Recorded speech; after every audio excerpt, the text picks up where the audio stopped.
isu melibatkan 1MDB. Kita terpaksa tunggu di luar hotel. Memang dia dikawal ketat oleh bodyguard, polis. Kawan saya sampai ada yang tercabut kasut.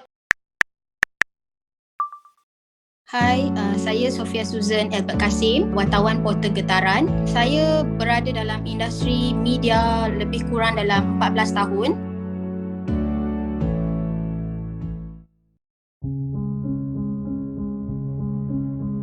Tragedi yang paling memberi kesan kepada diri saya sebagai seorang reporter apabila membuat liputan berita mengenai nahas MH370. Saya terpaksa stay di office sehingga dalam pukul 4 pagi. My editor, my sub-editor dengan ada beberapa my colleague, dia pun terpaksa on call datang ke office pada waktu tu. Kami pun berkampunglah di office sampai pagi sebab press conference daripada Malaysia Airlines sendiri berlangsung pada keesokan paginya. Sebagai seorang wartawan ni sebenarnya kita memang kena mengawal emosi tau, walaupun benda tu memberi kesan yang amat besar juga kepada diri kita lah kan. Yang paling orang cakap mencabar tu bila kita pergi event yang melibatkan pemimpin yang kontroversi. Contohnya ya, isu melibatkan 1MDB, memang tak ada PC waktu tu.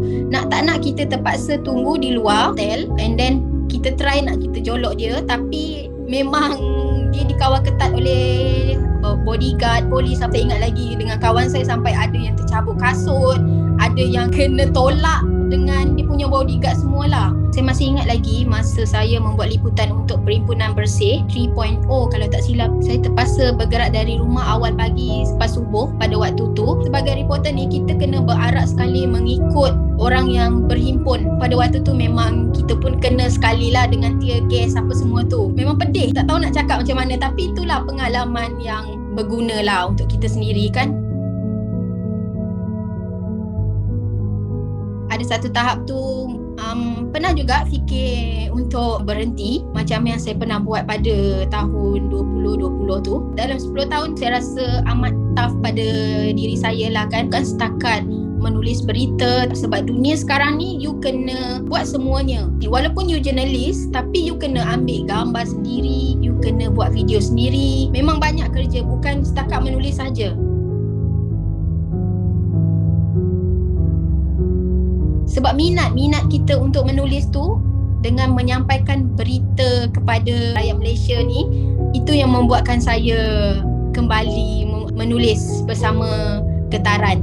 Okay, aku perlu ni buat something yang untuk membantu rakyat, contohnya macam isu melibatkan ketirisan, rasuah, kos sara hidup semua ni. Memang perlu dapatkan maklumat yang tepat lah daripada pihak-pihak berkaitan mengenai masalah-masalah tersebut lah.